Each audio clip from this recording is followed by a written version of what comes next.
कि उठाला लीला रूसल बाए सैया जी, अरे सुनर सुनर उठावा।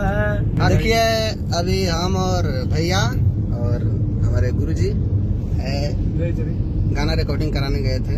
भैया बोलिए। तो अभी देखिए हम लोग धनंजय दर्कन टिकटॉक आईडी से हम लोग अभी आप लोग देख रहे हैं हमें, और ये आईडी अरविंद चलाता है, क्योंकि ये नेपाल में तो इंडिया में चलता नहीं है, तो नेपाल में चलाता है।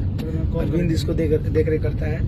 आप लोग भी इस पे जुड़िए, अच्छा गाना आ रहा है हमारे आईडी से। तो आप लोग बहुत सारा टिकटॉक से रील बनाइए, वीडियोस बनाइए, खूब सारा शेयर कीजिए, कोलैबोरेशन कीजिए और खूब बनाइए, खूब आगे बढ़िए। Thank you.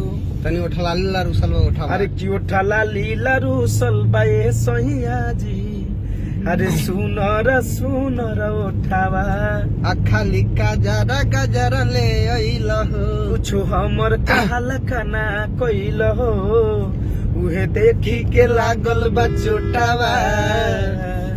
कि उठाला लीला रूसल बाए सैया जी, सुनर सुनर उठावा। वाह। चलिए आप सब जाइए और इस टिकटॉक आईडी को फॉलो कीजिए, पूरा मिलियन में पुगाइए, काहे कि भैया का आईडी है। ओके। धनंजय धड़कन और चलाते हैं अरविंद अकेला नेपाल में रह के, और हमारे तिवारी जी है।